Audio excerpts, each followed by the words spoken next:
All right, so let me welcome all of you to tonight's webinar, which I think is a unique opportunity, tonight's webinar. So we are very happy to welcome everyone to basically this informative webinar on professional development, a specific aspect of professional development, which is an introduction to the Chartered Institute for Securities and Investment Certifications in Cyprus. So we are lucky that, we are honored to have guests, participants, colleagues and students with us tonight, and more people will join. So on behalf of the Law School of UCLan Cyprus and the Chartered Institute for Securities and Investment, it's a real pleasure for me to welcome you all this evening to this informative webinar that will highlight the educational, professional, other opportunities presented by the Memorandum of Understanding signed between the CISI and UCLan Cyprus. I would like to thank our distinguished speakers from both institutions, from the CISI and from UCLan Cyprus, for their willingness and enthusiasm to speak to us tonight. I would also like to thank all participants as well as colleagues who have worked on today's event across both institutions, including those behind the scene. It's a pleasure and honor to be able to engage with a variety of participants to this webinar, including students, academics, and professionals, as well as the wider public. Before I continue, you may have seen the slides displayed by Andrea. Please be reminded that the webinar is recorded for the purposes of widening access to educational resources, and that you have been asked to consent to this. So I would please ask you to keep your cameras and microphones off and use the chat function in the MS Teams classroom to ask questions or make comments. If you do not wish to appear at all on the recordings, then do not use the chat function either. Can I please also remind all that each speaker and other participants will take part for educational purposes to this webinar, and that we are in an educational setting, which means that each participant will provide verbally, electronically, or otherwise, whatever statements they will actually provide must not be accepted or interpreted as either legal advice or any other form of advice. You may view materials at your disposal in the Microsoft Teams classroom, which you are free to take away from this webinar and use with the necessary acknowledgements. Subject to the professional background of each attendee, participants may contribute to the formal or informal continuing professional development, or CPD, or personal development, PD, or other self-managed learning and development needs. A specific reference to Cyprus registered lawyers who have been asked to provide their registration numbers so that we may report their CPD hours for this webinar onto the Cyprus Bar Association platform. It is necessary, however, to attend the whole duration of the webinar to collect the hours. So let me say a few words about this exciting MOU, which we signed between our two institutions with the intention of promoting the common interest of advancing education in a professional setting. Our students at the university will be offered the opportunity to complement their internationally recognized academic qualifications to be obtained at UCLan Cyprus with CISI vocational qualifications, giving them a competitive edge in the global market. The Cyprus campus of the University of Central Lancashire offers a wide range of duly accredited undergraduate and postgraduate programs in fields of relevance to CISI certifications, including law, management, and accounting and finance. This academic offer is supplemented by executive education at different levels, primarily through its School of Law, like ourselves, which will start the process of embedding the CISI certifications within and beyond the curriculum on offer at the school. So part of the curriculum on offer by the CISI in the certifications of International Introduction to Securities and Investment, Global Financial Compliance, and or the Certificate in Corporate Governance will be embedded into the corresponding modules on offer at the LLM Law LLM Financial and Commercial Law, and or LLM International Business Law at UCLan Cyprus, with the possibility for further tutoring in preparations for the CISI exams. So I think this is what students or anyone interested in our collaboration should take away.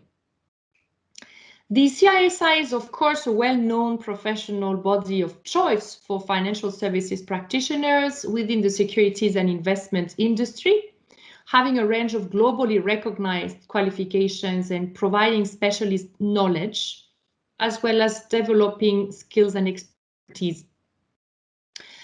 The offering of CISI qualifications in areas such as securities and investments, global financial compliance, corporate finance, etc., will enrich the existing curriculum of students, enhancing their knowledge and employability. And this is what our two main speakers, or three main speakers, should I say, are going to focus on tonight.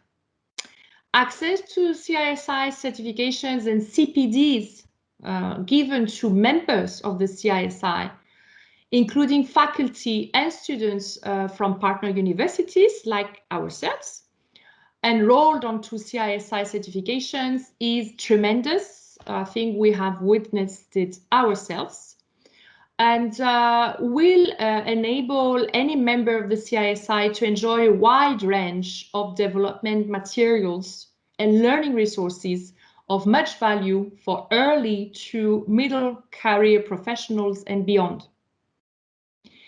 So in order to appreciate better these multiple opportunities, first of all, Dr. Klearchos Kyriakides, who is an assistant professor and deputy head of the Law School of UCLan Cyprus, will present you with his views on the CISI UCLan Cyprus Memorandum of Understanding in a wider educational and professional context, followed by the practical implications of the CISI UCLan Cyprus Memorandum of Understanding presented by Mr. Petros Florides, here, member of the Board of Directors of CISI.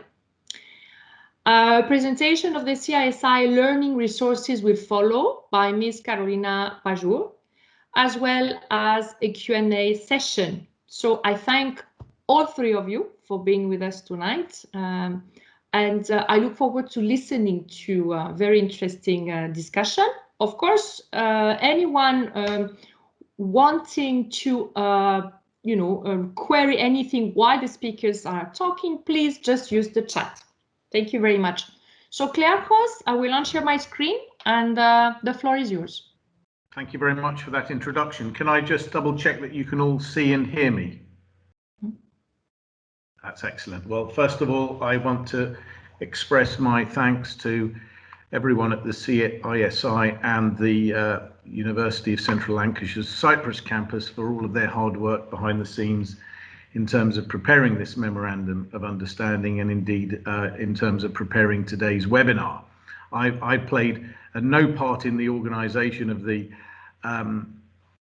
Memorandum of Understanding, and yet I'm here to try and discuss its importance. And I want to make it clear that I'm truly grateful and thankful to everyone who was involved in putting that together. As far as I can see, it was an inspired move at a very, very difficult time for everybody concerned. So many thanks. What I'm going to do over the 25 minutes or so, and I'm just making a note of my start time so that I don't overrun. What I'm going to do over the next 25 minutes or so is to place this Memorandum of Understanding in much broader context. So I'm going to look at a number of economic factors, a number of geographical factors, a number of political factors, and a number of educational and professional factors, which help to explain why this Memorandum of Understanding is so educationally and professionally and nationally and internationally important. I'm not the expert on the subject matter of the CISI. Our two guest speakers are, so I'm going to speak in very general terms and hopefully paint a general picture which will enable our distinguished guest speakers to speak to a little bit later on. Now I'm going to try and make the technology work by sharing my screen if this works. Let's see if this works. Okay, so I have to make a declaration of interest here. I'm a British citizen, London-born British citizen, who's now living and working in the Republic of Cyprus. So I have a foot in two separate camps. I have a foot in the British camp and a foot in the Cypriot camp, and therefore this memorandum of understanding is in harmony with my personal and professional background, and it's in harmony with the background of the university as an institution, which has a foot in these two camps. In the old days, that EU flag would have covered the whole of the ground. We're now in the epoch of the post-Brexit divorce settlement between the EU and the UK, and therefore we are now in two separate camps. However, what this memorandum of understanding does, and I'm going to develop this theme a little bit later on in more detail, is it helps to bridge the gap between these two entities that are now divorced from one another under the terms of both the EU-UK withdrawal agreement and the EU-UK free trade and cooperation agreement. Now, I just want to trace a little bit of history here before we turn to the CISI UCLan Cyprus relationship, because let me make it clear. My theme is that this memorandum of understanding and the educational and professional opportunities it presents are of vital importance for our students, for the legal profession and other professions in both the Republic of Cyprus and the European Union in this post-Brexit epoch. So it's important for me to just set out a couple of points of history here. I came across that image on the top right-hand side of the screen by accident when I was researching the history of Brexit in readiness for this webinar, and that was the prediction of the British government on the 23rd of May 2016, when David Cameron was Prime Minister and opposing the exit of the UK from the EU. He predicted that the UK economy would fall into recession if Britain leaves the EU. That was the line of the British government. Well, there's the old Harold Wilson saying, politics can change in just a few days. Well, the economy has changed in just a few years. We ended up exiting the EU on the 31st of January 2020, we being the UK. And then just a few weeks later, the World Health Organization declared a pandemic on the 11th of March 2020. And on the 12th of August 2020, the BBC reported that according to the Office for National Statistics, the United Kingdom was officially in recession for the first time in 11 years. So the prophecy of the British Prime Minister and the Chancellor of the Exchequer back on the 23rd of May 2016 came to fruition in circumstances that nobody could have reasonably foreseen back in 2016. And then at the end of last year, the UK EU transitional period came to an end and Brexit came into full effect. Now that's the backdrop to this memorandum of understanding and cooperative relationship between the University of Central Lancashire Cyprus campus on the one hand and the Chartered Institute for Securities and Investment on the other hand. And it's important to understand that. It's also important to understand that our students who are entering the real world sooner or later are going to enter into the real world at a precarious moment in economic history. By the same token, our members of the legal profession who are in the audience are practicing law at a precarious moment in economic history. This was part of the statement delivered to the House of Commons by Rishi Sunak, the British Chancellor of the Exchequer, on the 3rd of March 2021. I want to read this to you because this is the economic context against which this memorandum of understanding has come into existence, and why it's so important for our students and members of the legal profession, because it creates potential opportunities for them at the worst possible time. The Chancellor of the Exchequer said, what was originally thought to be a temporary disruption to our way of life has fundamentally altered it. People are being told to stay in their homes. Businesses have been ordered to close. Thousands of people are in hospital.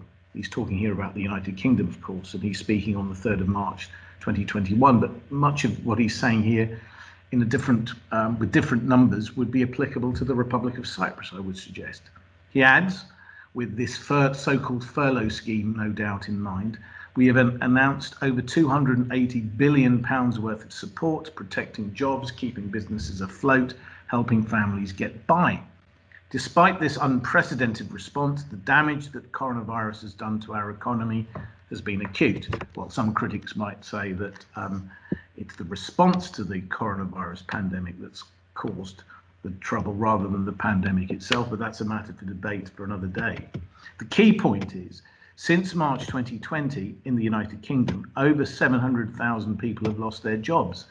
Our economy has shrunk by 10%. That's the largest fall in 300 years. And our borrowing is the highest it has been outside of wartime. It's going to take this country and the whole world a long time to recover from this extraordinary economic situation, but we will recover. Now, that is a really gloomy picture that the Chancellor has painted, and we can't shy away from it. And we, as academics, have to draw this picture to the attention of our students. This is the world that they are being presented with through the mistakes of others and through no fault of their own. But this is the picture that is confronting them. And I take the view that a university such as ours has a moral duty to do what it reasonably can in these exceptionally difficult circumstances to try to create opportunities for our students, if I can use the head of school's phrase, to give them a competitive edge in the global market. And again, I want to stress that I wasn't involved in the formulation of this memorandum of understanding, but I must pay tribute to those people who were, because they had the foresight and the ingenuity to bring this relationship to fruition at this most devastating of times for our students and for the legal profession and everybody else who's directly or indirectly involved in our university. Now, when I was first told about the CISI, I did what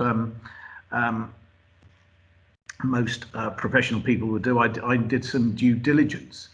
And so let me just say a word or two about what is the CISI and how this relationship that has come to fruition benefits our university. I think the first thing to point out is that we've now become an education partner of the CISI, and that means in practice that a number of opportunities of an educational and professional nature have been created for the benefit of our students and our wider stakeholders that include members of the legal profession.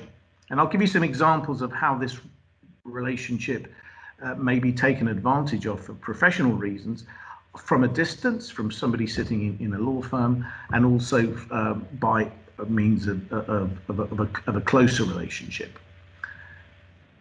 This is the product of my due diligence. I found out that the Chartered Institute for Securities and Investment is a charity.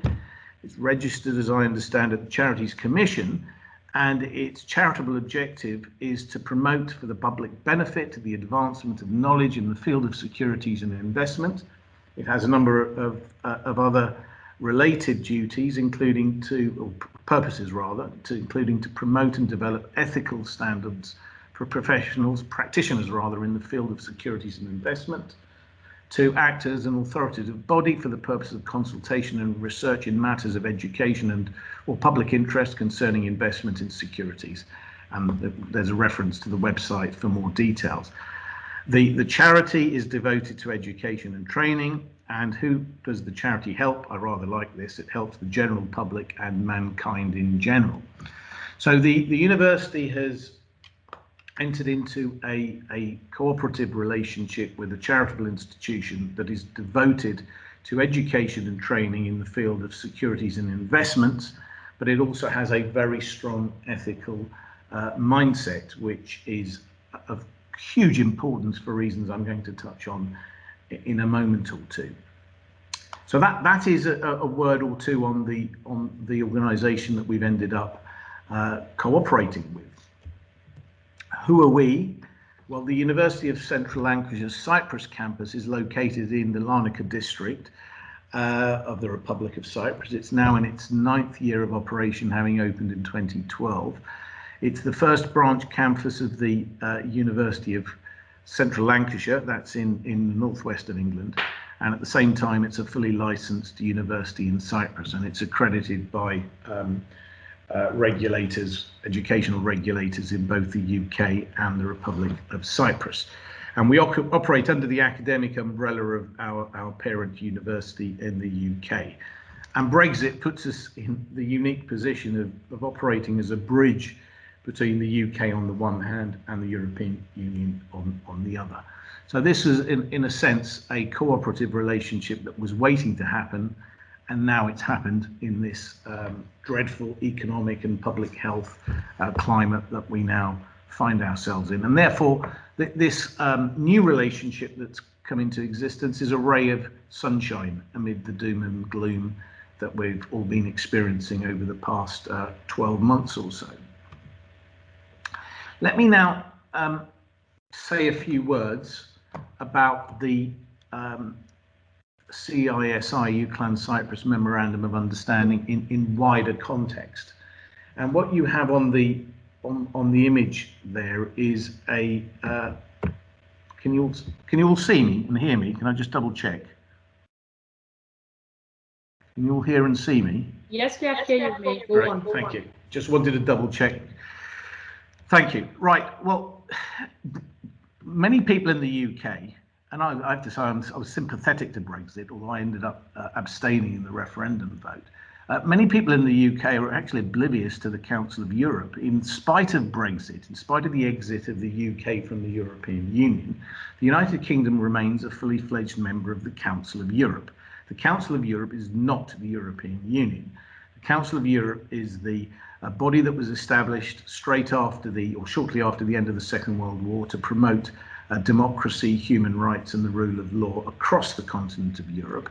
It has 47 member states, including the 27 member states of the European Union, the United Kingdom and a number of other non-EU member states, including our occupying power in the north of the Republic of Cyprus, Turkey, including Russia, with which the Republic of Cyprus has a close economic relationship, including Armenia, Azerbaijan, Ukraine, Norway, Switzerland, Iceland, and a number of other countries.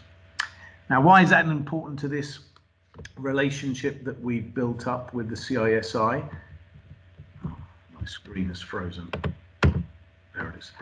It's important because the Council of Europe is dedicated, in addition to promoting democracy, the rule of law and human rights, it's dedicated to countering corruption.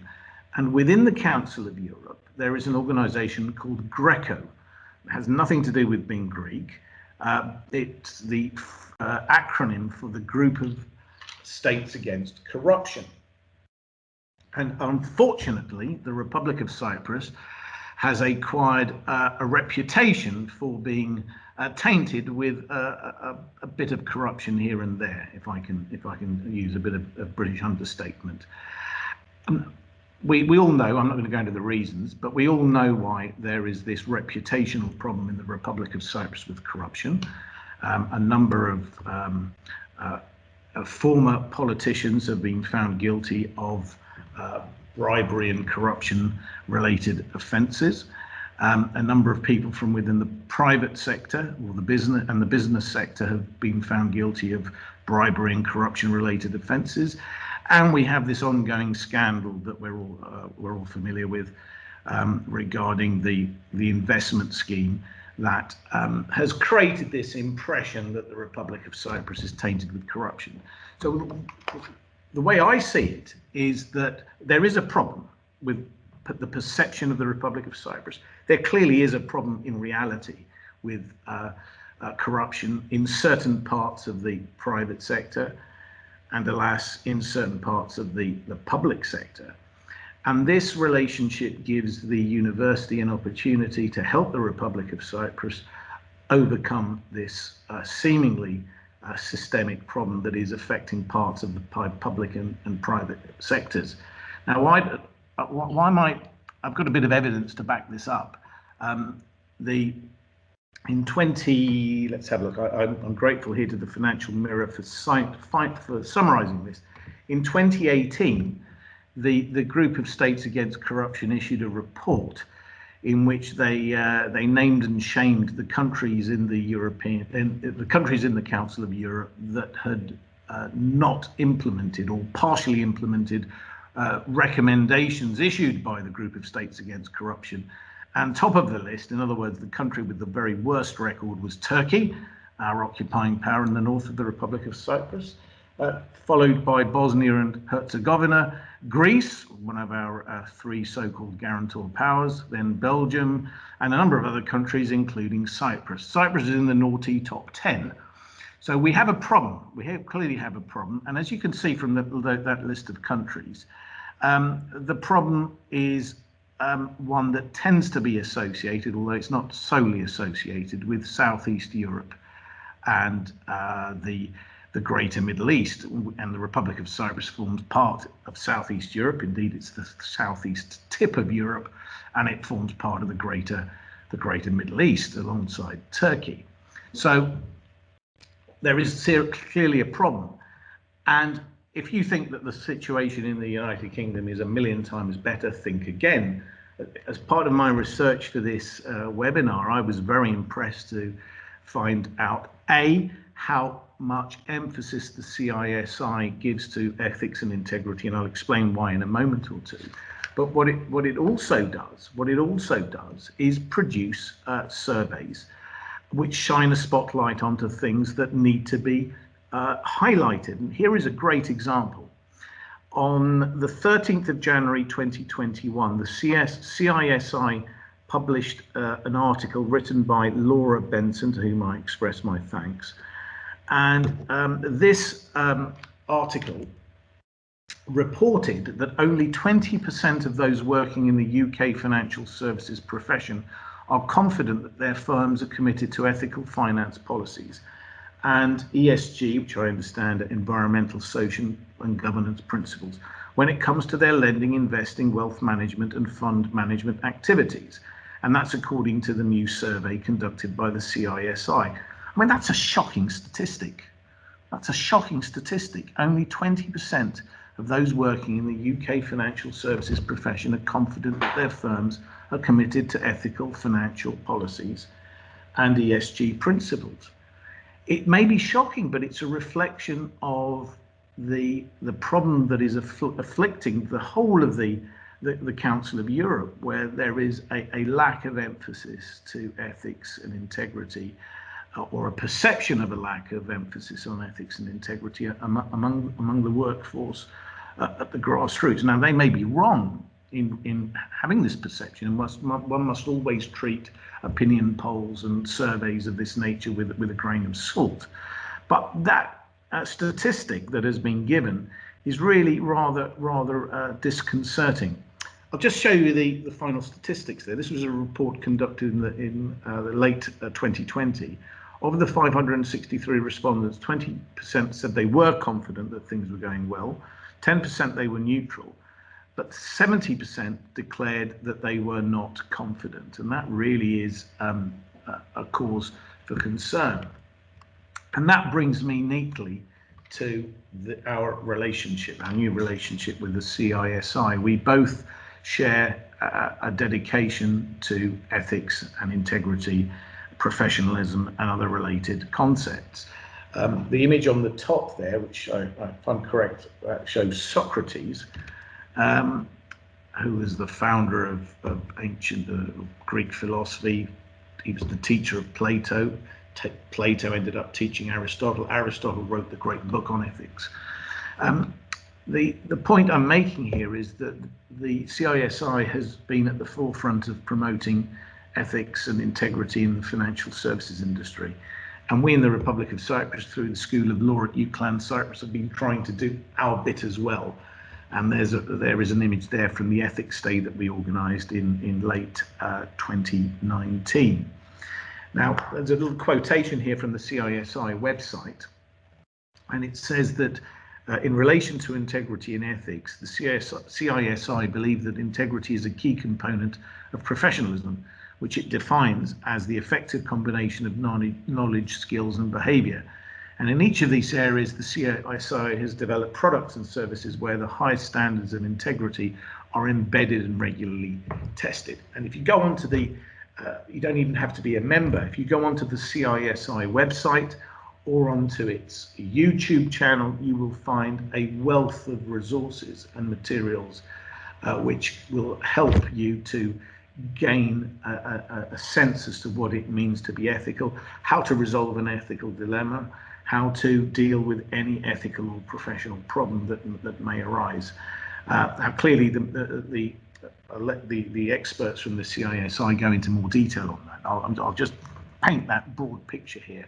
So that's really important for the Republic of Cyprus. I would suggest as the months and years go ahead, unfold rather, that we help to promote this culture of ethics and integrity in the Republic of Cyprus, because it is sorely needed. There is on this website of the CISI what's called an Integrity Matters product suite that offers a range of products and services to its members, and the link is there for anybody to go into to find out the details. Now, the key word here is integrity. The key word here is integrity. Now, for the lawyers in the audience, but even for the non-lawyers in the audience, we need to say a word or two about integrity. Because this is what caught my attention when I was invited to take part in this event. It did strike me that the CISI was quite rightly highlighting this word integrity. Now, the other speakers will go into perhaps discuss the financial literacy aspects of what the CISI has to offer. I want to just focus here in a couple of minutes on what it has to offer on ethical literacy. This emphasis that it repeatedly gives to integrity is absolutely critical to the law students and the lawyers in the audience. Now, in England, there is solicitors are under a professional duty to act A, with honesty, and B, with integrity. And that's a very, very important pair of duties. There are other duties, of course, but the word integrity is built into the code of conduct of solicitors in England and Wales. But what does it mean to act with integrity? Here I have on the screen the leading Court of Appeal case on the meaning of the word integrity. For a number of years, there was a slight uncertainty as to what was meant by integrity, whether integrity was something separate from honesty or something that was synonymous with honesty. And through the judgment of Lord Justice Jackson in the case of Wingate and another and the Solicitors Regulation Authority, there's now no doubt about it that integrity and honesty are related concepts, but they are separate. I'll just read to you what Lord Justice Jackson said in this judgment from 2018, with which his two fellow judges both agreed. This part of the judgment is not a Socratic quest for ultimate truth. It is simply an examination of what meaning the law ascribes honesty, integrity, and related concepts. In an earlier case, this was a High Court case, of Brett and the Solicitors Regulation Authority, the Administrative Court, that's part of the High Court, held that recklessness by a solicitor in allowing the court to be misled did not amount to dishonesty, but it did amount to a lack of integrity in breach of the then principle of the SRA code that imposed a duty to act with integrity.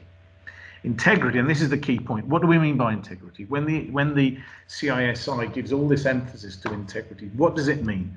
Well, under common law, and I would suggest this is a part of the law of the Republic of Cyprus now, through common law, as much as it is part of the law of England. Well, I'm not a Cypriot lawyer, but I'm just making that point. Logic is telling me that Cyprus, as a common law country, it is following this principle. This is what the Court of Appeal has said. Integrity connotes adherence to the ethical standards of one's own profession. The Court of Appeal has written that so that this principle is not just limited to the solicitor's branch of the legal profession.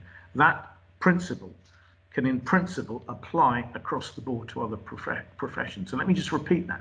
Integrity connotes adherence to the ethical standards of one's own profession.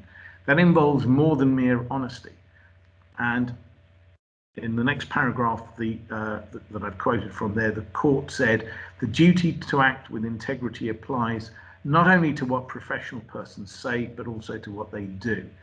And the court goes on to give a number of illustrations. You can read the judgment in full at the hyperlink that I've given at the top.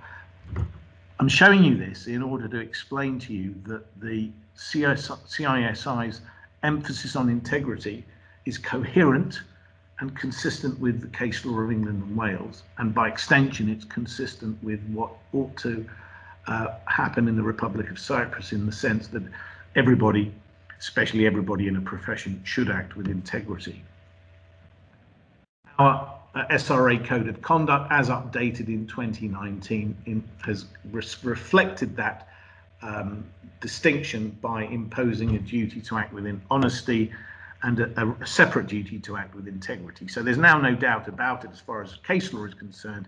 Honesty and integrity are closely related, but they are separate entities, and therefore professional people are under a duty to act with both honesty and integrity, especially if they're bound by a code of conduct that imposes a duty of honesty and integrity.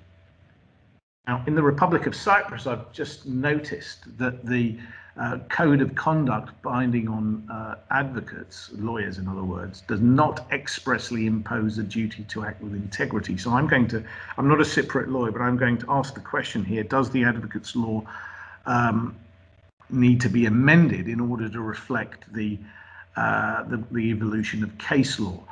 The phrase moral integrity appears in the margin beside paragraph 12 of the advocates law, but it doesn't actually expressly impose any express duty on lawyers in Cyprus to act with integrity.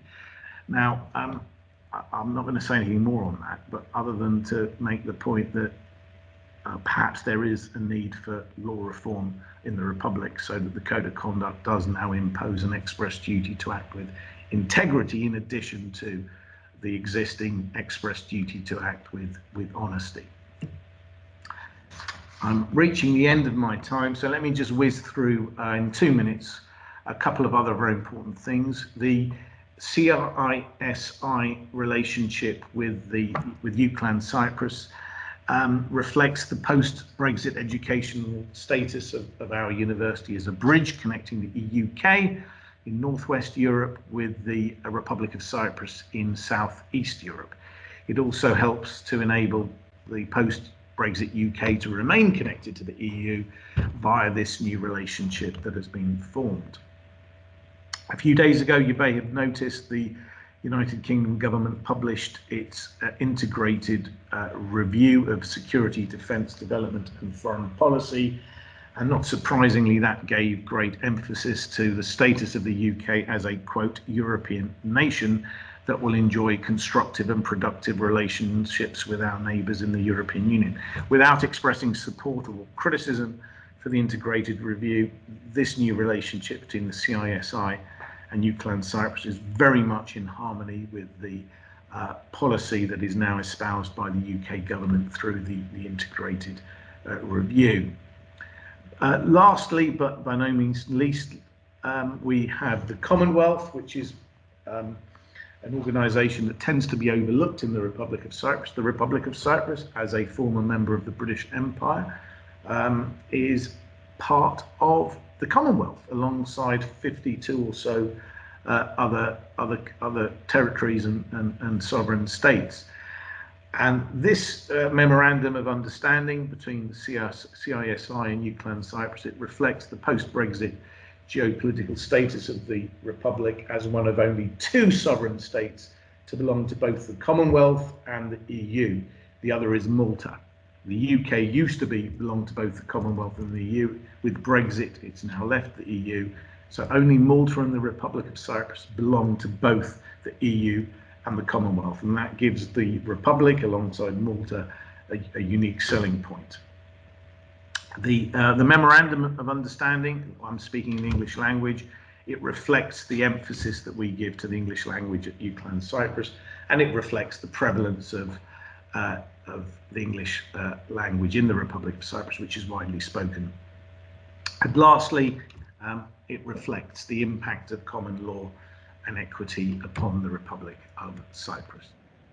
The integrated review I mentioned a moment or two ago reminded us that the UK is one of the 54 members of the Commonwealth, which it described as a voluntary international association that values democratic sovereignty, and encompasses 2.4 billion people. That represents 60% of whom are under the age of 30.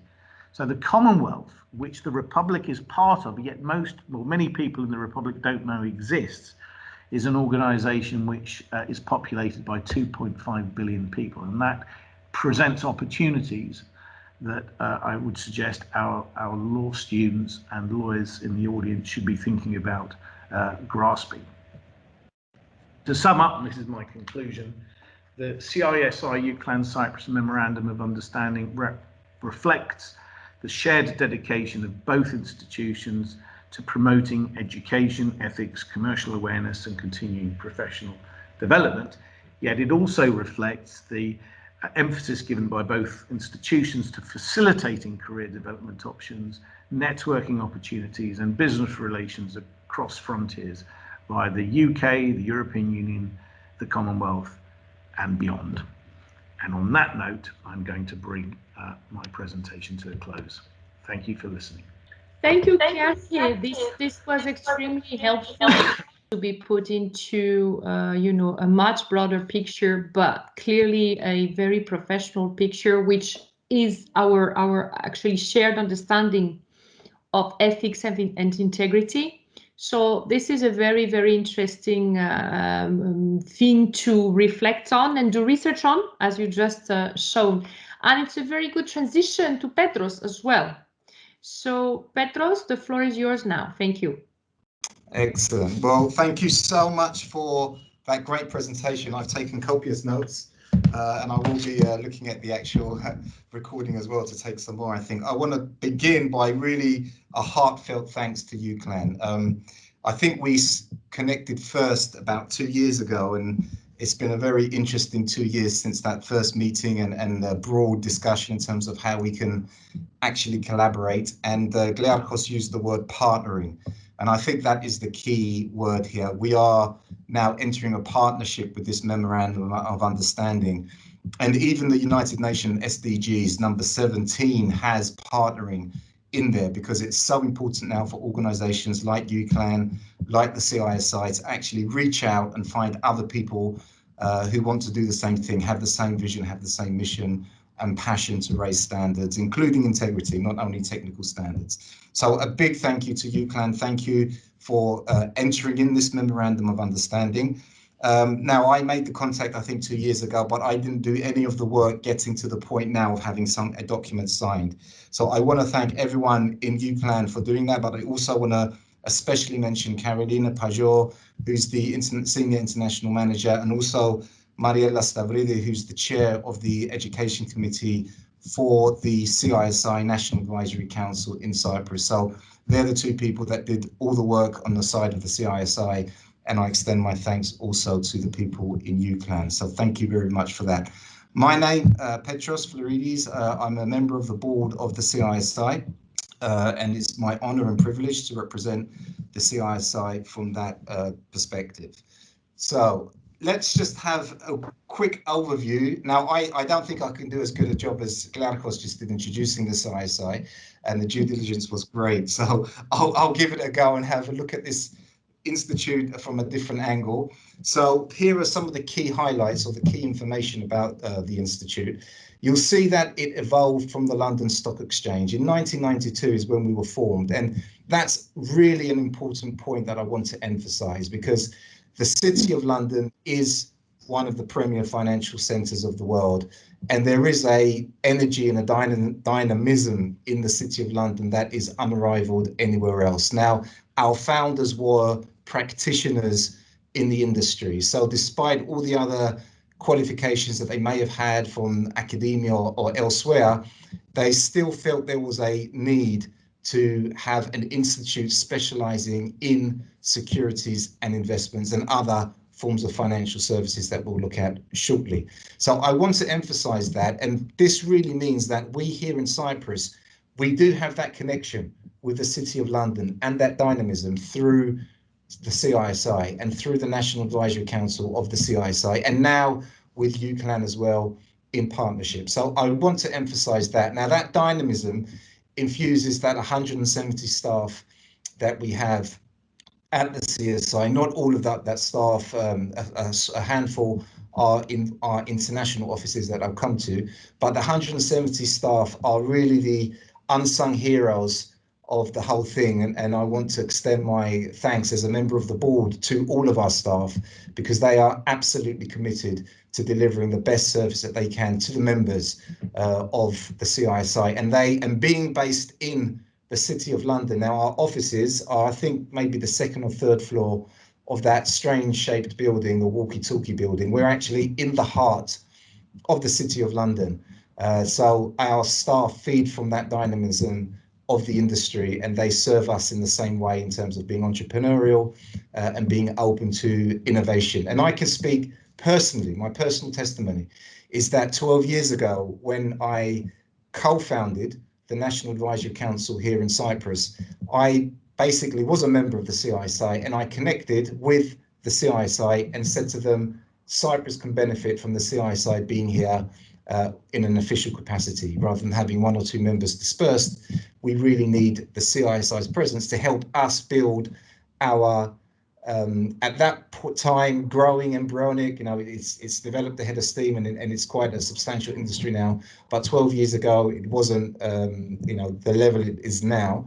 And we could do with the CISI running alongside us and supporting the industry and its members. So I can speak personally about how responsive the CISI is to its members, and how much it reaches out and tries to support professional standards, technical and in terms of integrity. So the 170 staff, we do have some international offices. I'll show you a slide next in terms of where all our international offices are. Now, we don't have an international office here in Cyprus. What we do have, and I've referenced a couple of times, is a National Advisory Council, which I co-founded with my co-founder, Charles Harambos. Now, basically, the National Advisory Council is a representative of the membership here in Cyprus. We work with our members, we work with our member firms, we work with the regulator to really make sure that we in Cyprus do not miss out on anything that can be offered by the CISI.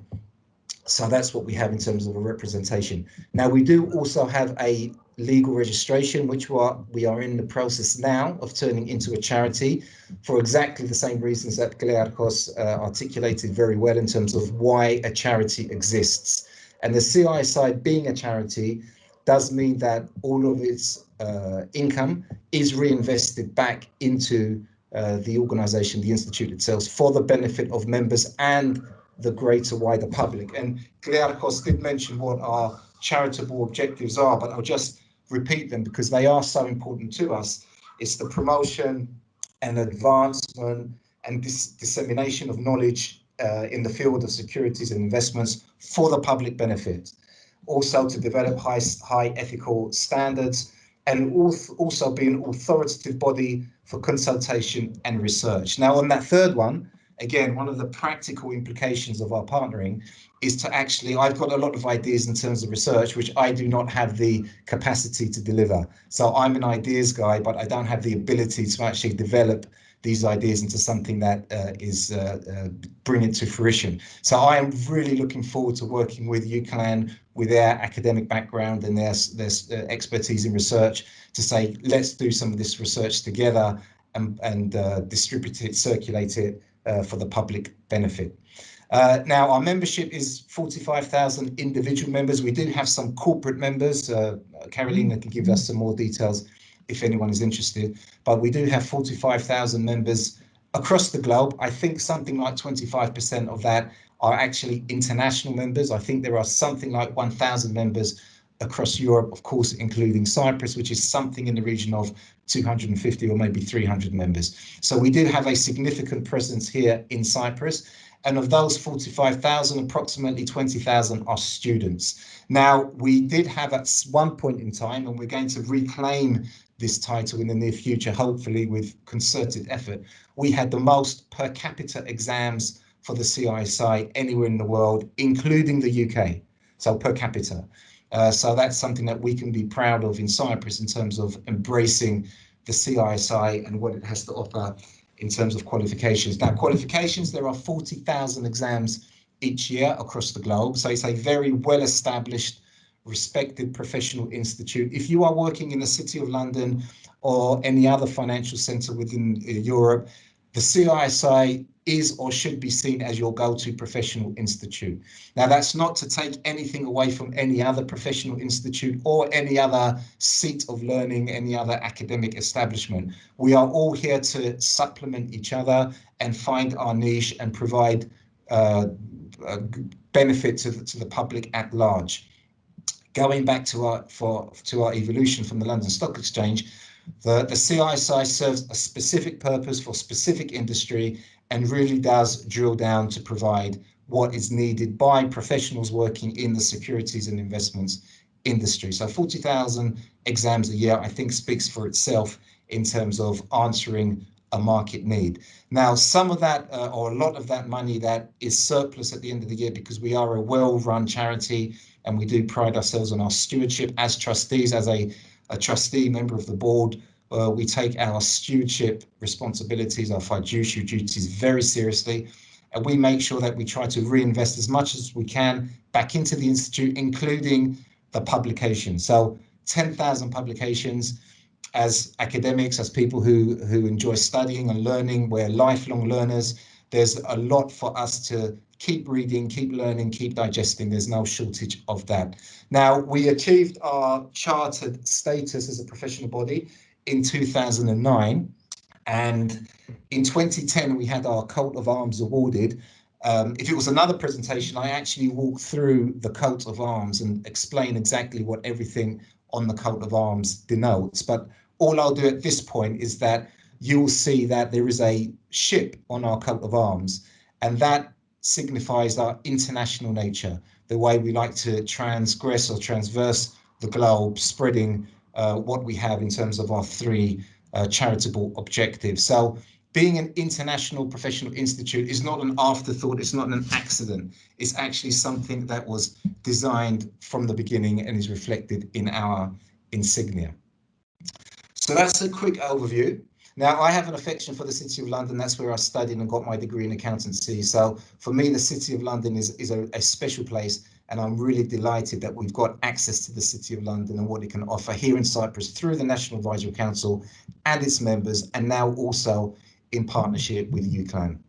So this is our mission statement: to set standards of professional excellence and integrity. Again, Klearchos emphasized how we put that at the heart of what we do.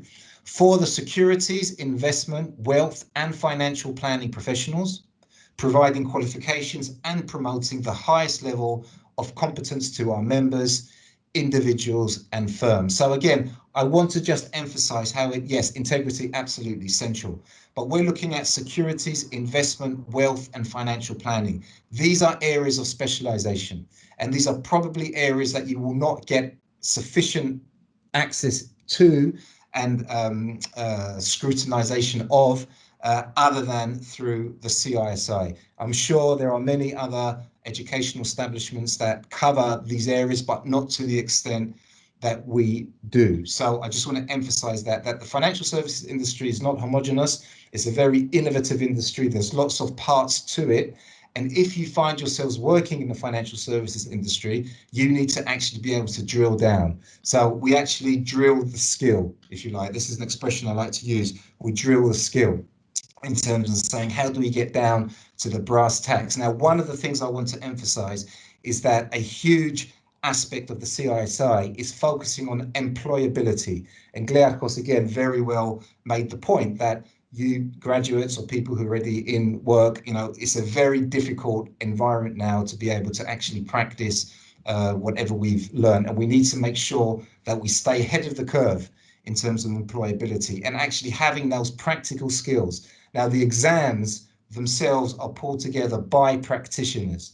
It's not by academics. When there's a new exam that comes to the market in order to serve a need of our members and non-members, it's actually pulled together by practitioners. What is it that you need to know in terms of skills to actually deliver your role and responsibilities on the front line? So employability and drilling down on those skills is a key aspect of what we do at the CISI. And of course, it's complementary to what other educational establishments do, like UCLAN. So this isn't one is better than the other or either or. It's a both and relationship, and that's why we're so delighted to be able to actually partner with you, Clan.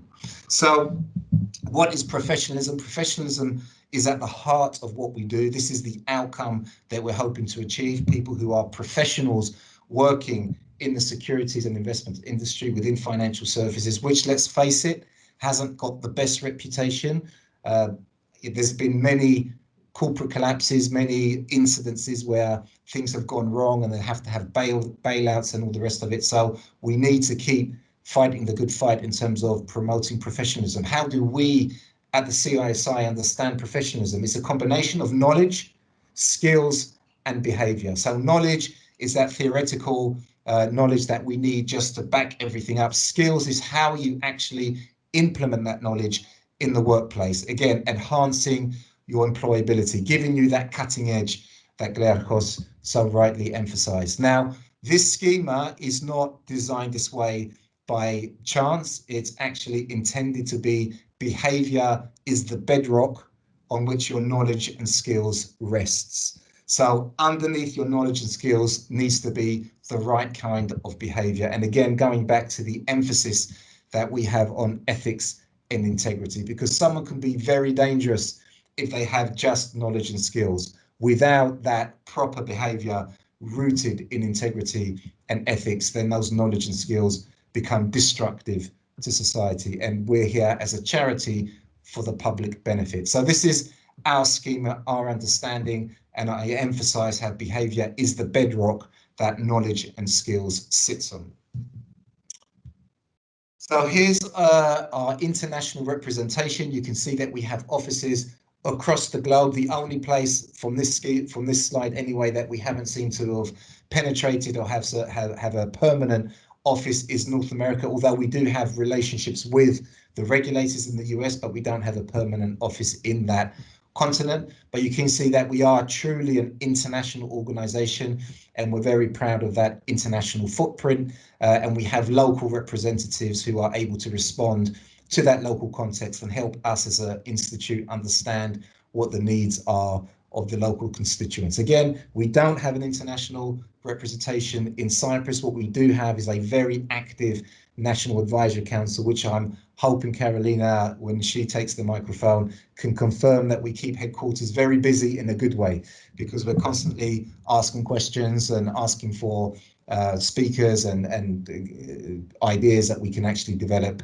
together. So that's the international representation that we have. Now, global regulatory connections, formal links with 65 jurisdictions. So another benefit, of course, of being part of the CISI is that it is an international passport. You can ply your trade, if I can put it that way, or your profession internationally in all of these 65 jurisdictions. Of course, just like in Cyprus, where we have the advanced certificate or the basic certificate, there will be a need to take a local regulatory paper in order to be recognized or approved, but the other qualifications that we provide are known and respected, and they give you that international passport to be able to travel and work abroad. And of course, overseas work is a critically important part of any professional's resume these days. So you can see Cyprus, we have a very good relationship with CISEG going back many years.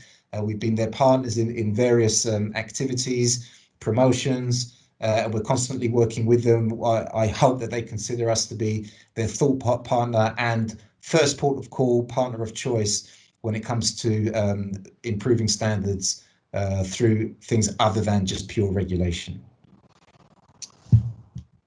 Now, this is the qualifications pathways, and I really want to spend some time with this, because this, for me, is what makes CISI different to any other professional body. Again, we're not comparing necessarily, because every professional body contributes something, but this is how I think we can distinguish the CISI from any other.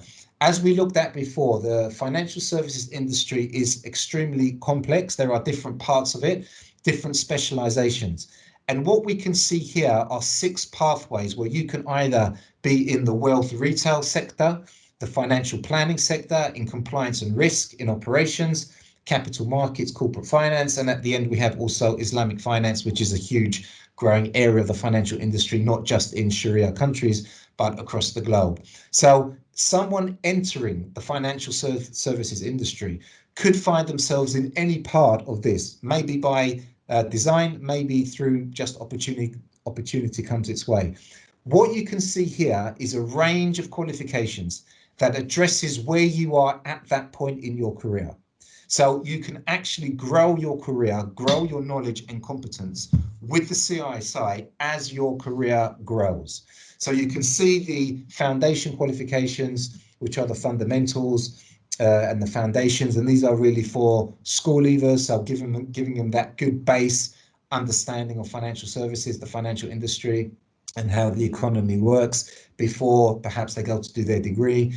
But then once you actually you graduate and you enter the industry, we need to keep learning. Of course, I don't need to convince anyone on this call. We need to be lifelong learners.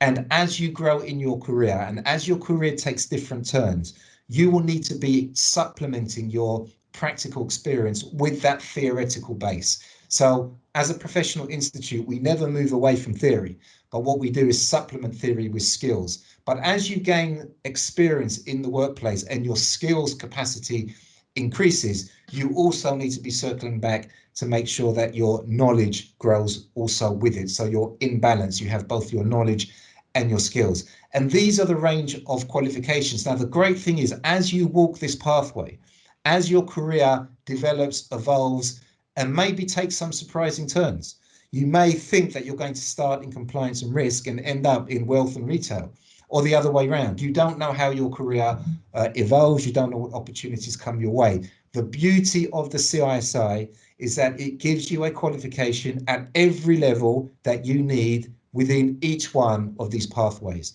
So you never have to feel, where do I get the information I need, the knowledge that I need in order to take that next step?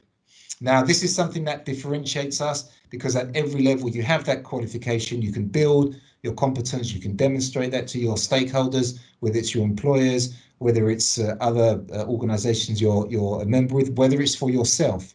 Now, of course, the beauty is that you can actually get these workbooks that has the full syllabus, and you don't even have to sit the exam if you don't want. Let me share with you my own experience recently. I serve on a number of boards as a non-executive, and one of the areas that I realized I have a weakness is in IT, fintech.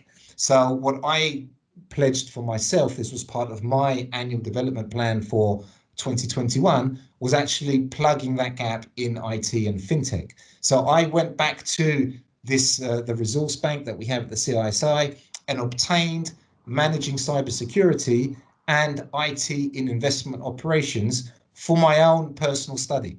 Now, one of those two exams I may well take at some point. I'm not going to put myself under unnecessary pressure, but I would like to take one of those two.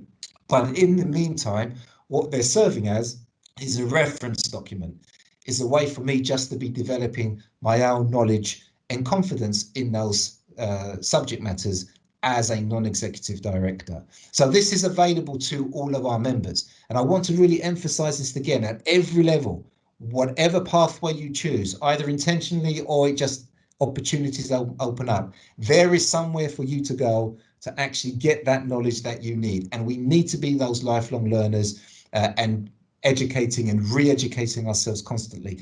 Now, you see here quite a number of different steps in the pathways. Behind this, there are a whole load of more exams that you can take. In other words, what we see on the screen now isn't the complete list of exams available. There are something like 70 separate qualifications that the CISI offers. So wherever you are within financial services, at whatever point, at whatever level, there is something for you, either just to gain knowledge in that area, and or if you wish to pass the exam and then move to the next level and all the way up to the highest level, which is postgraduate level 7 standard. So we offer qualifications at the highest level that you can obtain, but also at the entry level. And this is critical for many people that enter the industry at that first step level, the first rung, and they need to just gain their footing. Now, the qualifications that we offer or we will be offering, or will be embedded, to use Stephanie's expression, at UCLan. The first one, International Introduction to Securities Investment. For me, this is probably my favorite of all, because it gives you that really good ground understanding in terms of the industry, its complexities, the different parts of the industry. And from that, I always say that this is the springboard into any one of the pathways. So this is and I'm really pleased that this is one of the qualifications that are being embedded.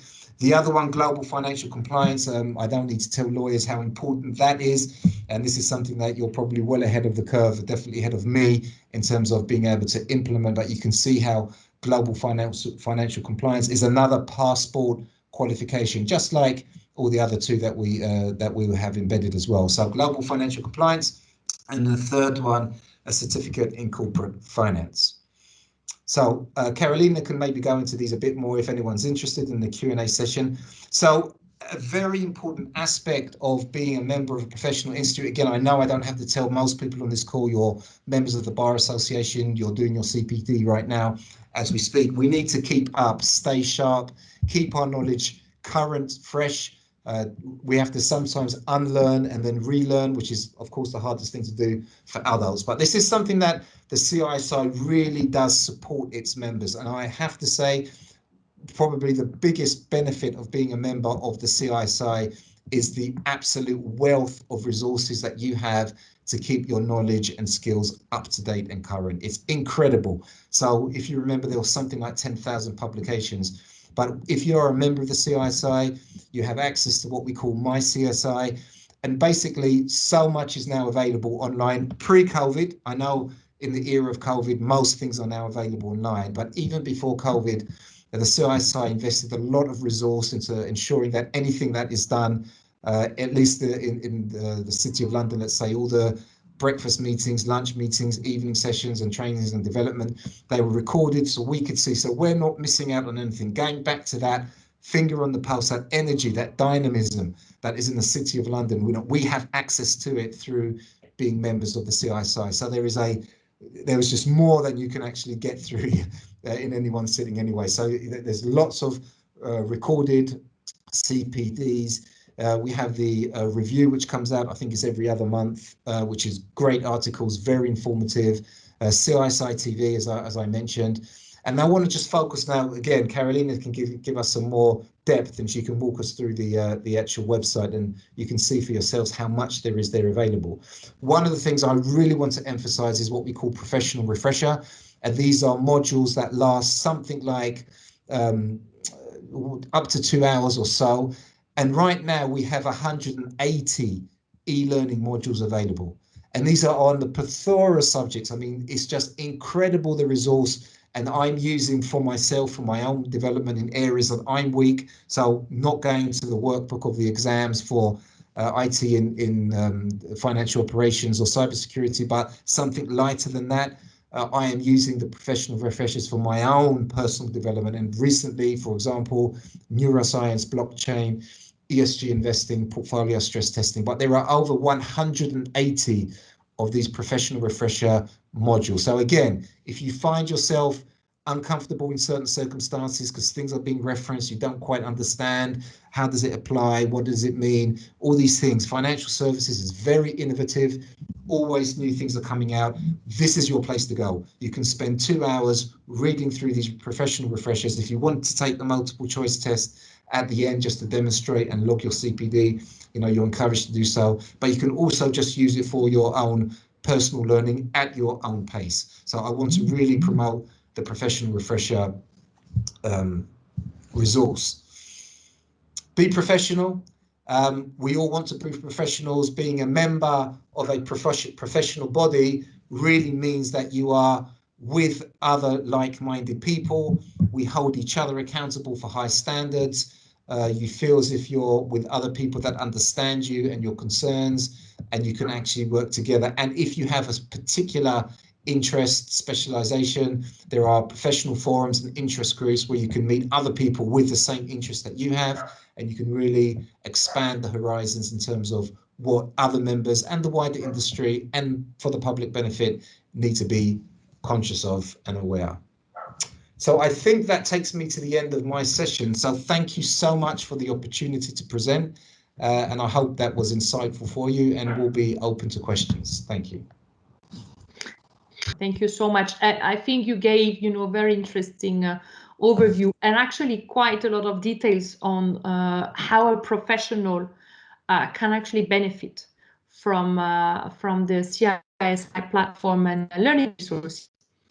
Now, before we move on to questions, although participants are welcome to put the questions from now into the chat, let me welcome Karolina Pajor, as we said. Karolina does not appear on the program, apologies for this, but she's nevertheless a very, very essential part of what we are doing tonight. So Karolina has a very interesting view into the CISI resources. She has the insider view.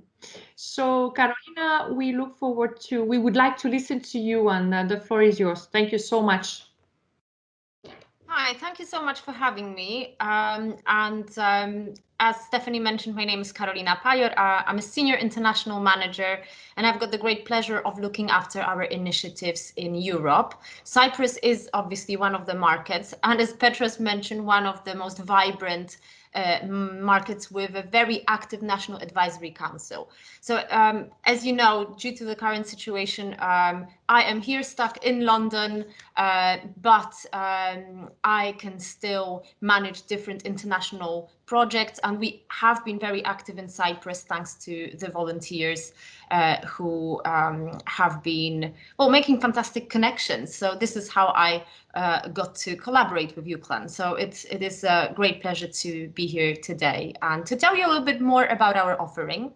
And what I will do, I will go back to the presentation slides. Petros has covered everything, but I have some additional comments, so we can start with that. But then, leaving PowerPoint behind, I would like to log on to the website and just show you what you get access to. I think that is the most exciting bit of what you can actually do. So if I can share my screen right now, I'm going to quickly, I'll start with the, with my screen. I think this is the best way. I cannot see anyone. It's one of those wonderful moments when it feels like I'm speaking to myself.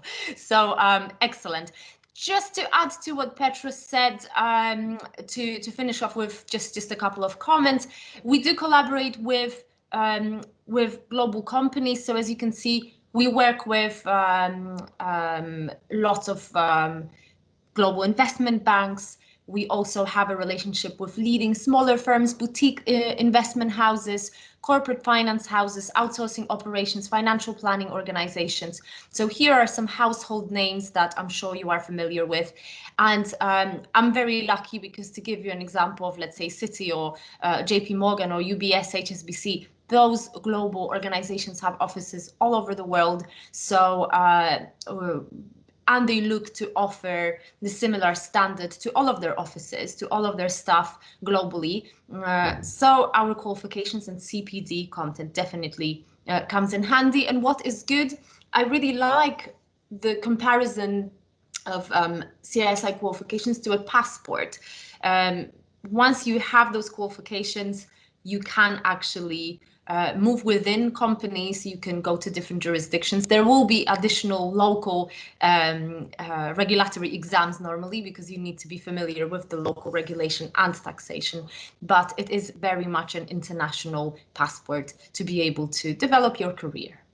So to move on, Petros touched on the qualifications pathways, and as he rightly pointed out, here you can see our suggested pathways. So on the left-hand side, you can see wealth, financial planning, compliance, risk, operations, capital markets and corporate finance, as well as Islamic finance.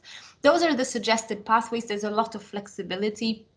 What I would like to encourage you to do, and I'll show you on our website, there is a tool called Online Qualifications Navigator. So you can just go there and have a look and click through different options. Given your current point of your career, you can decide what would be a good next step.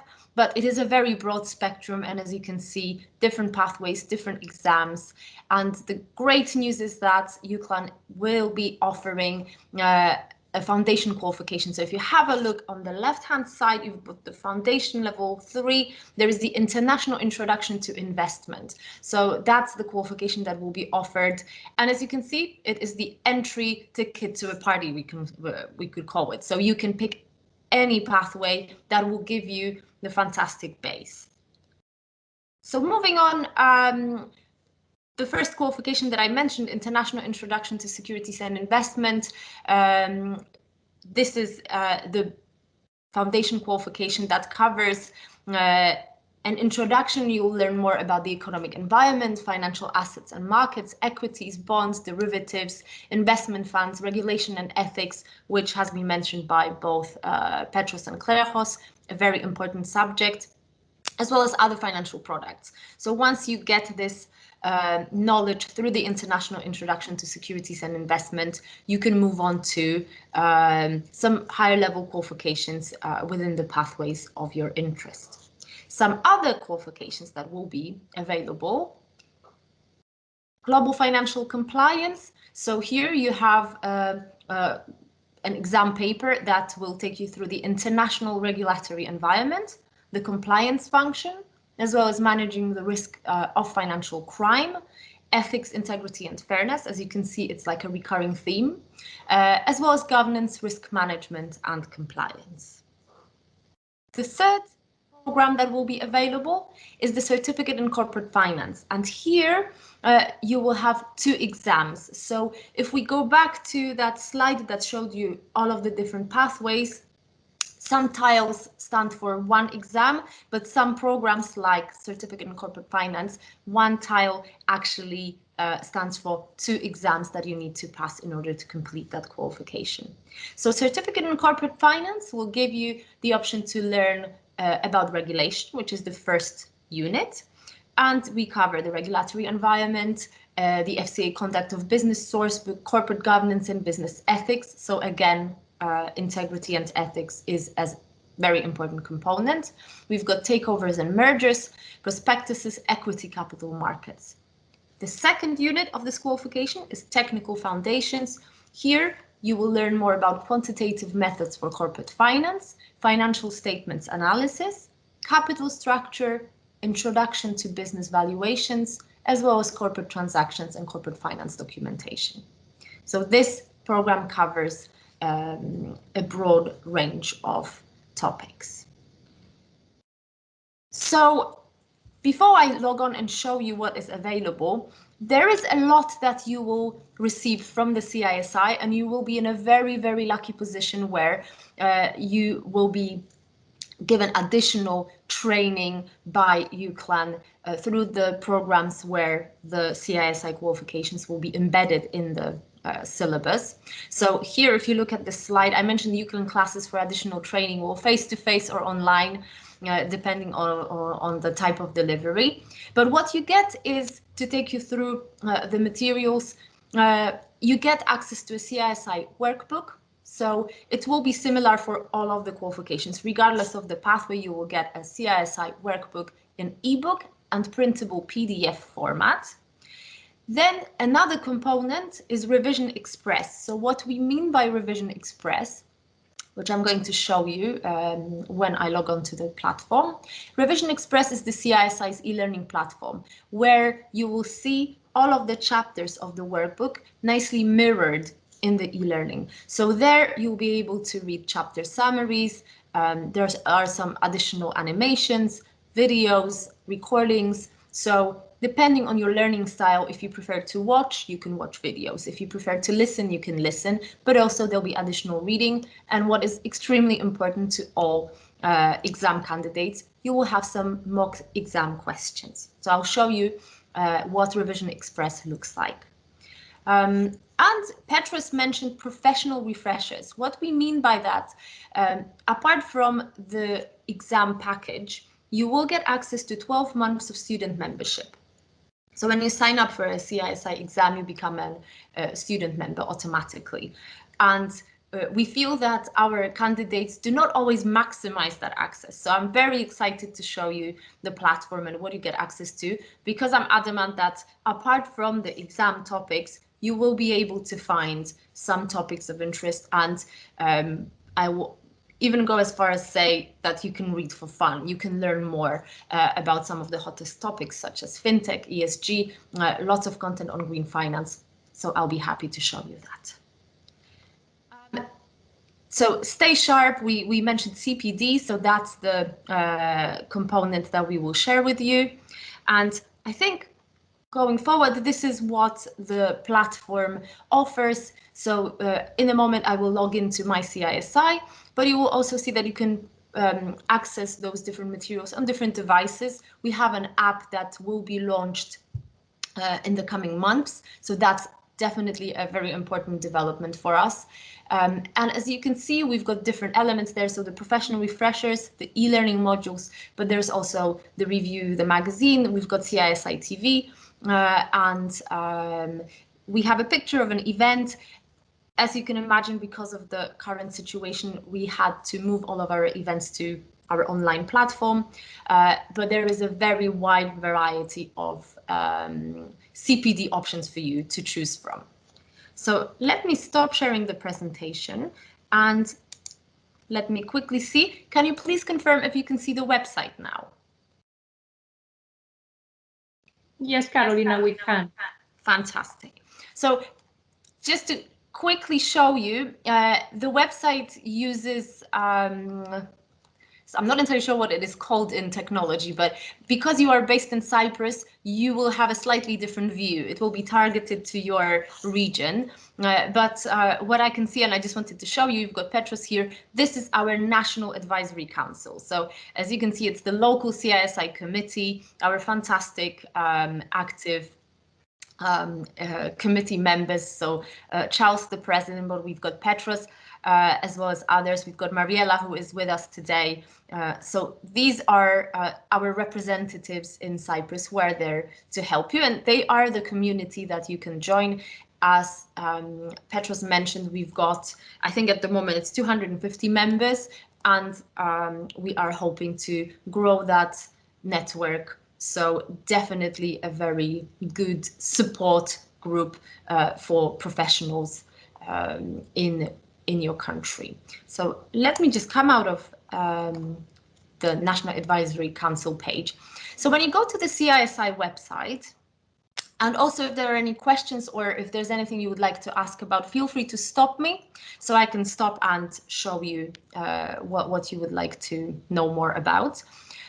You will see different tabs here. Because the offering is very broad, there is a lot of information on the website, but it is quite intuitive and it is quite easy to find different information. I think that once you sign up for exams, once you start using the website as well as the portal, you will be familiar with different options and different information. So to start with, I wanted to bring your attention to Study With Us. And we mentioned a broad spectrum of qualifications. What I would encourage you to do is to have a look at which qualification is right for me. So in the Getting Started section, you can click there and have a look at the qualifications navigator. So you'll see which qualification is right for me. You can start where you decide about your experience. So if you're new to the financial services, there are some further questions, whether you're an international candidate, whether you are a UK-based candidate, so let's say you're outside the UK. There are qualifications that are appropriate for the new entrants, new professionals. So as you can see, International Introduction to Securities and Investment is the option that will be available through UCLan. But obviously, there are also options for professionals who already have some experience or are advanced. You will see that there are different options there. So that's the qualifications navigator that you can find here, but also you can find different pathways. You can learn more about different qualifications. There are fact sheets, syllabi, sample exam questions, so you can do a lot of research before you decide if you want to sign up for our exams. The second tab is join us. So we are a membership organization. The good thing is that when you sign up for an exam, you get a taste of what membership benefits are. So you get access to your student membership for 12 months. So with your first exam, you don't have to worry. But if you wish to build your career and build your membership, that's definitely an option. So once you have that first pillar, once you have the knowledge, you can continue with your continuing professional development. You can continue to develop your skills. So here you can become a member. So after the 12 months pass, and you would like to continue your membership, you would like to join the community in Cyprus, you can definitely do that and learn more about membership here. So we've got the benefits, there are different grades of membership. So just maybe really quickly, I'm mindful of the time passing, but I think we're doing well. You can see that there are different grades of membership. So you start at a student level, which is here. So with exams, you get access to student membership. But if I go back, you'll see that the next step is the affiliate membership. And then with the qualifications that you complete, they can also be external qualifications. So it can be some qualifications that you gain through other professional bodies. Also with your experience, you can build your membership grades. So the next step is the associate level, where you get the ACSI, the signatory letters after your surname. Or the next step is MCSI, which is full membership.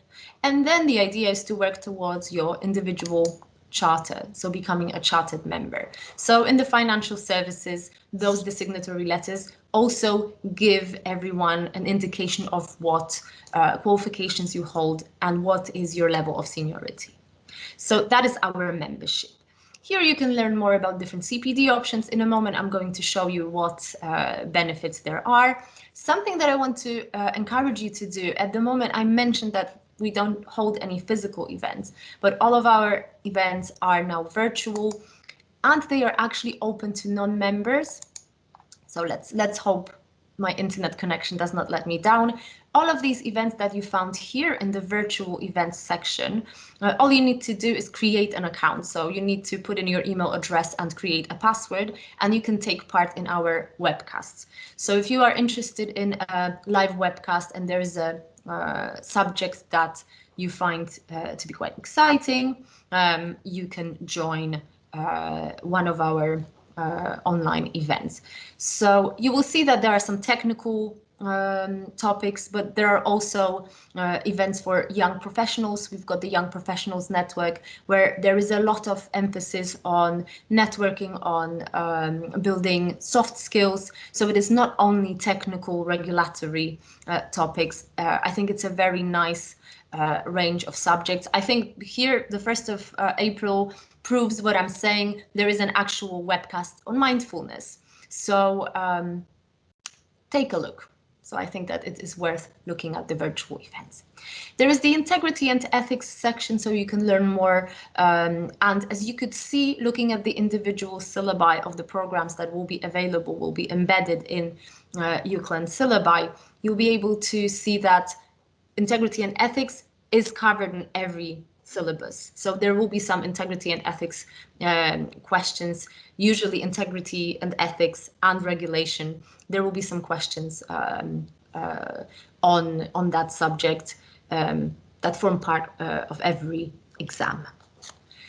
Then we've got schools, colleges and universities. So I'm proud to say that you can find UCLan here. So if we go to universities, here we can have a quick look. We've got University of Central Lancashire UCLan, so you can see the programs that are available, where you click and you can learn more on our website, but also the programs that will have those CISI qualifications embedded in the syllabi. So this information is here.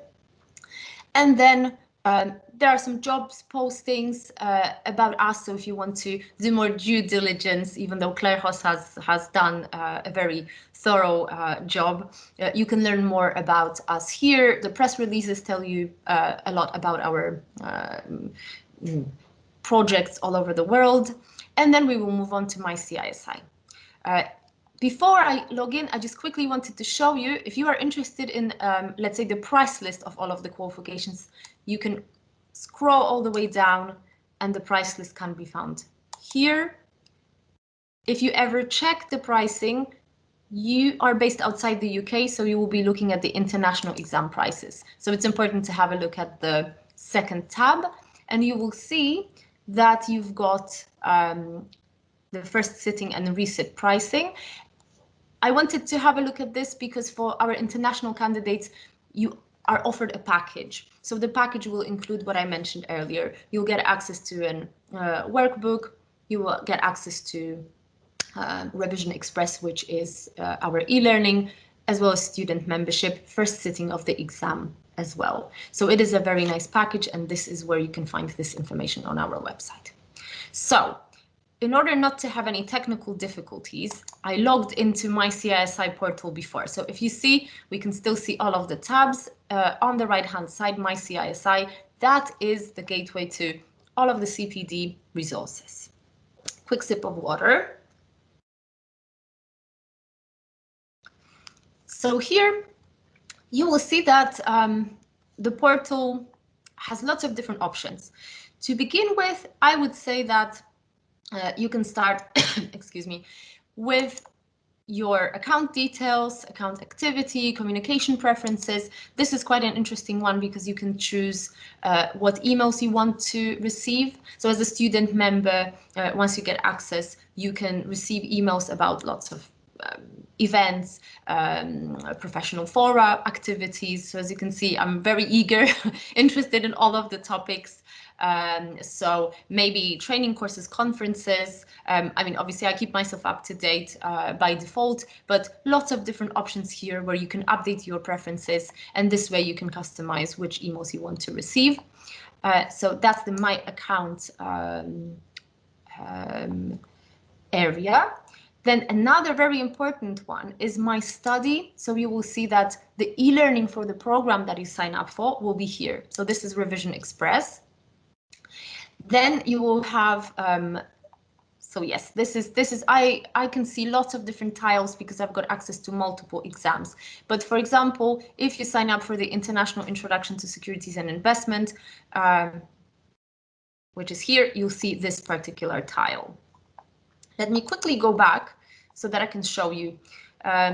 In the My Study section, it's not only the e-learning, but also information about your exam. So heaven forbid if you forget the details about the location or the preparation for your exams, it is important to say that all of the programs that are offered, will be offered by UCLan, offer exams that are multiple choice computer-based exams.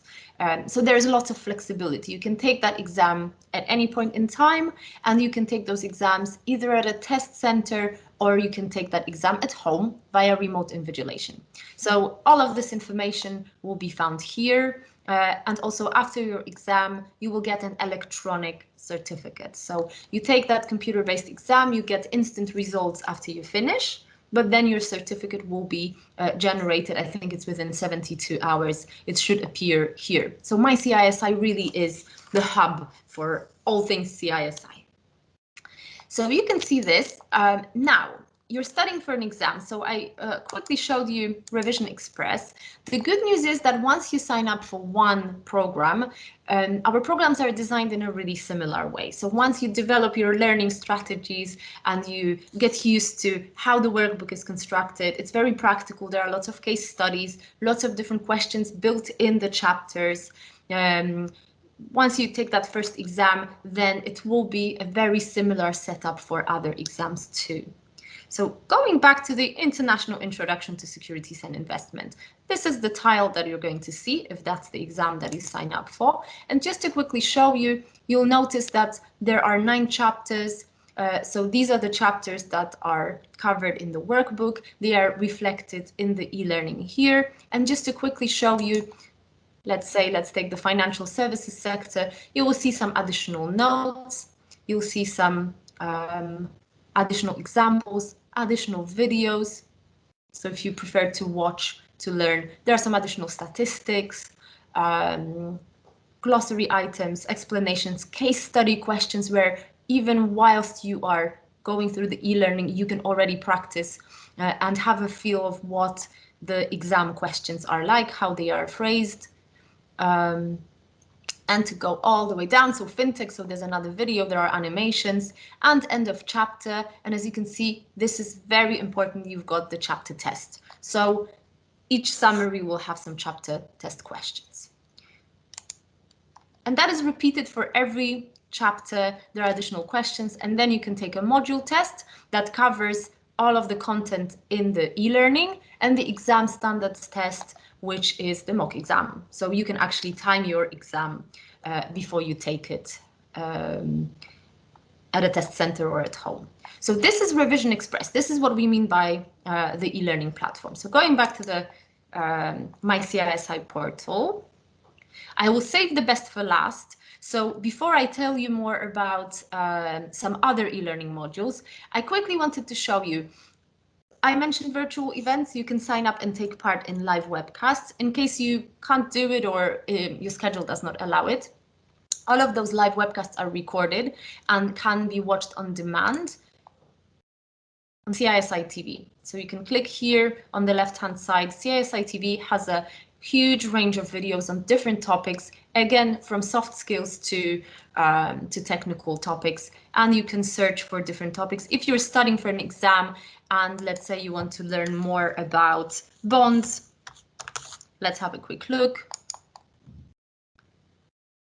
To take a break from reading, you can actually watch a video to learn more. So we've got sovereign bonds, ETFs, there are green bonds.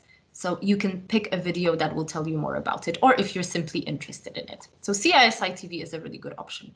Petros mentioned our members online magazine, some really good writing there.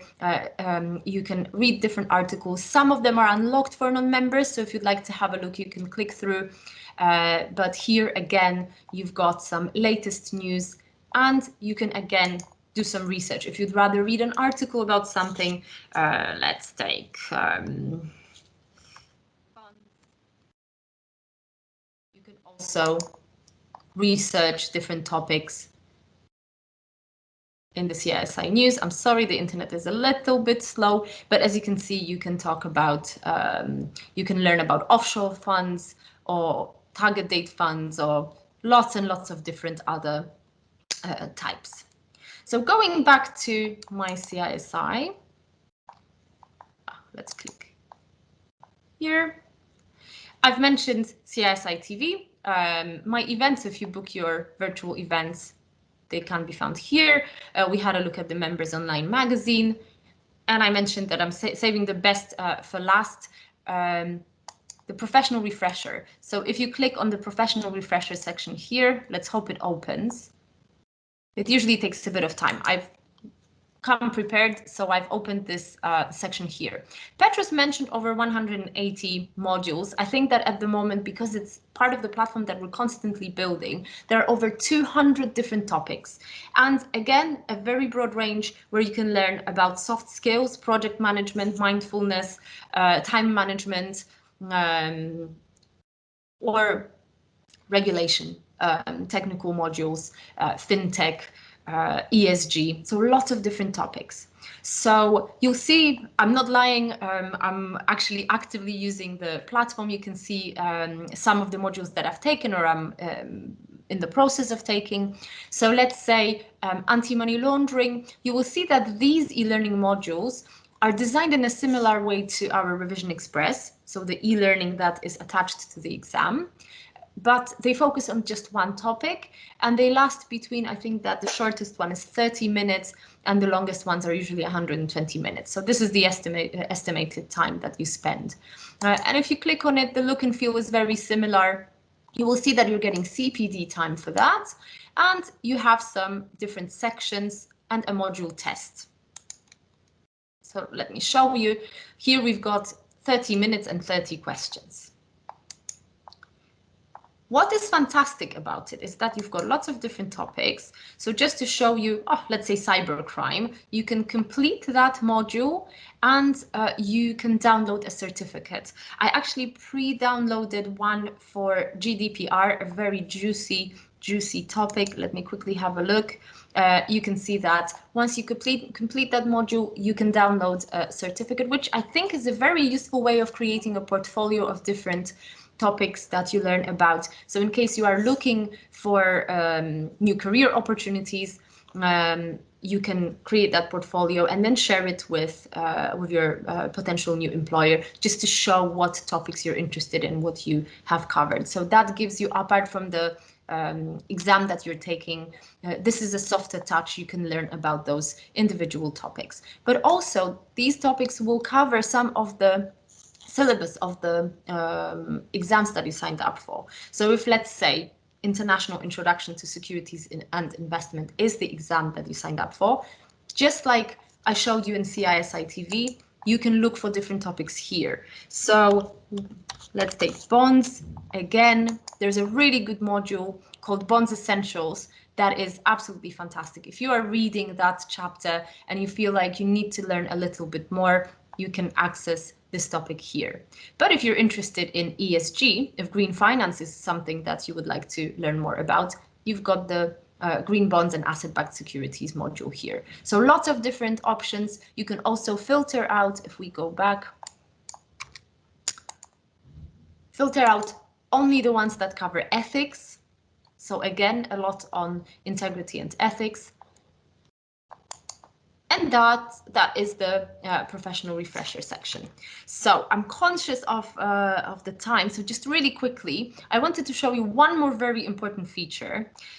However you interact with the platform, you can see that here, I can share with you, you've got current CPD year and CPD completion. Whomever signs up as a CISI member, unless they have particular CPD needs. So let's say their firm wants that individual to complete, let's say 15 or 35 hours, we can reset the platform.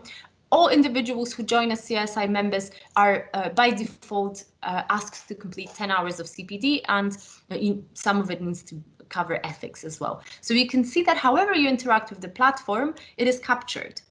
So far, I've completed some modules, I've done different activities, and I've already managed to complete 86% of those 10 hours. So just to really quickly show you, there's my CPD section, and you can go to current year log entries. And this is basically what I've been doing. You've got the split of the hours that have been captured here, and you can see that I've read some articles, I've completed some professional refreshers. So all of these activities are here. One useful tip, what I use when I talk to my manager, every year I download, so you can export to Excel, I download the list and I can actually filter all of the different activities, and I can say how many times I presented to clients, how many times I completed a professional refresher, how many videos I've watched, and so on and so forth. So it's a really, really good way to keep track of your CPD, and you can do it for this particular year, or for last year, or for the last however many years you have been a member. So it's basically having all of your CPD and educational activities under one umbrella. So I think that's pretty much it in a nutshell. So going back to my CISI, I may stop sharing the screen because I've been talking for quite a bit of time, and I'm very happy to answer any questions if anyone's got any questions. Thank you, Karolina. That was extremely helpful. Especially, you know, your own use as a professional of the platform. I think this is something unique to share with us. So thank you for sharing your own space, your own professional development space with us. My pleasure. I don't have any questions in the chat. I don't know if there is someone here who would like to raise their hand. We can give them the floor for a couple of minutes. We only have 10 minutes for Q&A, and then we have to wrap up. So is there anyone who has any question? No, I can't see anything for the moment. In the meantime, Klearchos, do you have any questions? I know that you wanted to say some things for the end. So do you want to share any thoughts with us? Yeah, I had connection problems. I'm back on, so I hope you can hear me and see me again. We can. Yes, I'd like to thank Karolina and Petros for their excellent contributions. What really impressed me about this organisation, the CISI, is the wealth of materials that it's placed on its website, YouTube channel and Twitter account, all for free. I know there's some behind a paywall and which are only for members, which is understandable, but there's so much material. I've got in front of me on my other computer an example. It's the review, it's the Journal of the Chartered Institute for Securities and Investment. And what's really struck me with this is that it has a mixture of articles aimed at the real world and what members do on a day-to-day basis in the city or in the financial world generally.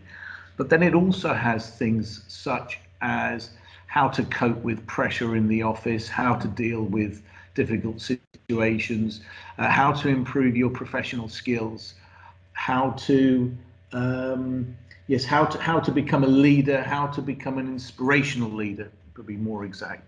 So, and this is all free.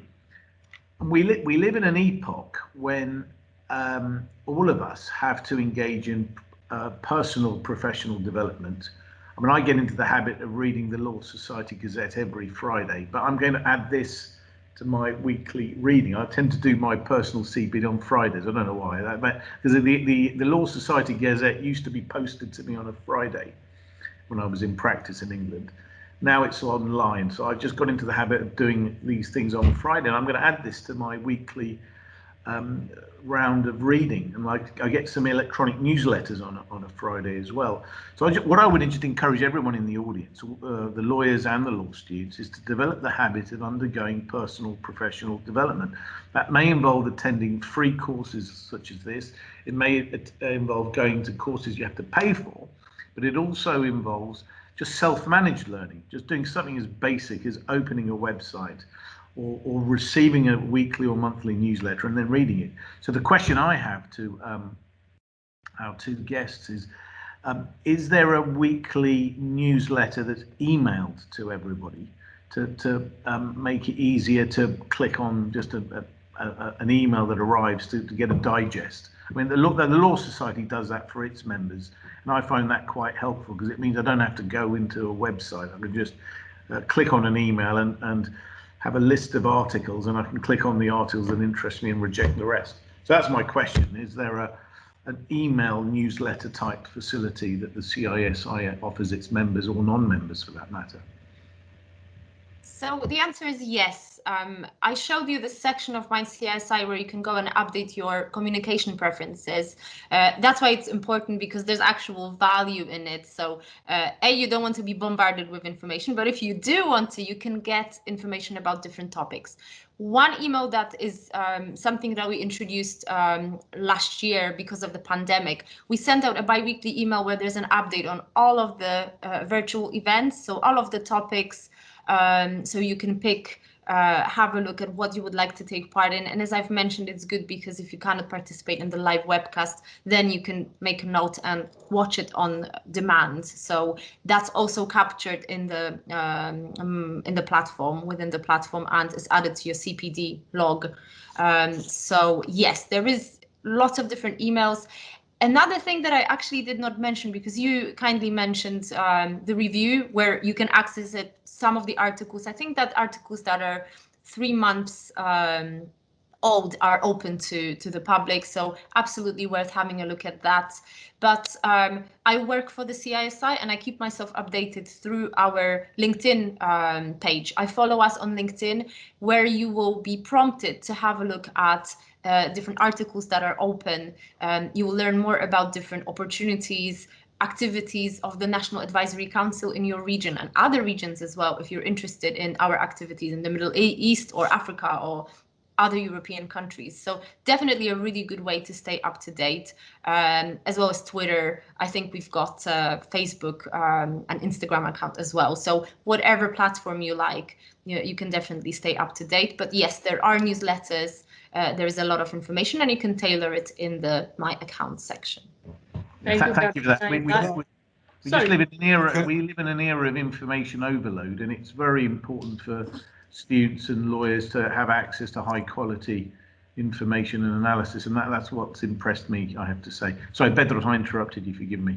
No, my apologies. Just to take us on a slight tangent, but relevant to what you said, much of what the CISI provides is also around the soft skills.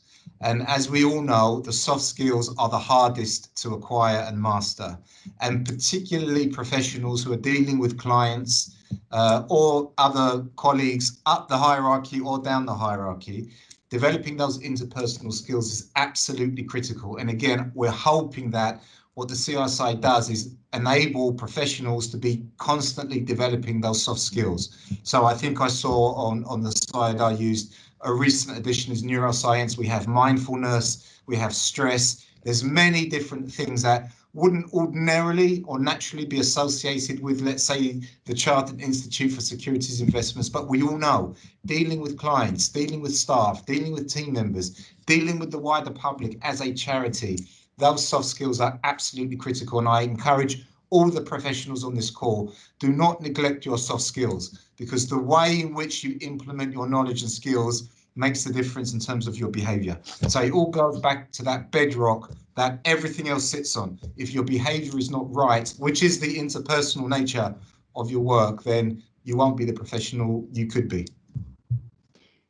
Thank you very much, Petros. Yes, you are right. And just to conclude, what attracted me initially to the CISI, because Klearchos was thanking everybody who was involved in the creation of the relationship. So after listening to Petros about a couple of years ago, or about a year and a half ago, and then, having an initial discussion with Karolina, I was most impressed with the flexibility of the resources. So it's what Klearchos spoke about in terms of, open access, and what Karolina outlined as being, a user-friendly platform.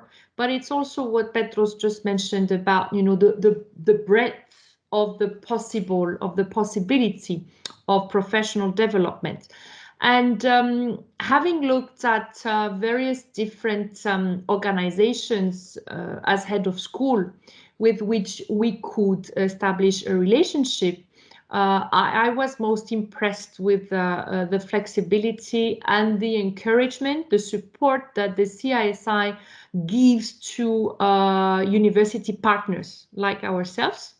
So I think this is to your credit, and it is to our mutual credit to be able to work on this together to the benefit of our students, who obviously in times of COVID need to brush up even more their soft skills, adding one, or not adding, but nurturing one particular, which is resilience. So I think, we are trying to help them in that way by actually utilizing your time wisely and professionally, and being ready for what comes next. Now, Andrea has kindly reminded everyone who is here now participating to this webinar that there is a feedback form in the Microsoft Teams folder.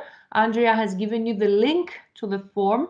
If we could kindly ask everyone to fill it in. This is for the purposes of improving such experiments or such experience that we give to students and professionals to engage in an educational setting. So we are grateful for this. And what's left for me is to thank everyone right on time, 7 o'clock, so that Klearchos can go away to his teaching. And thank all the speakers and thank the participants for bearing with us for 2 hours. I do hope you found it useful. The webinar has been recorded and will be placed eventually on the UCLan Cyprus website. I don't know whether the CISI has anywhere to place it. We'll discuss this. But please, do give us your feedback. Thank you, everyone, and enjoy your evening. Bye for now. Thank you. Thank you so much. Thank you. Bye. Bye. Bye.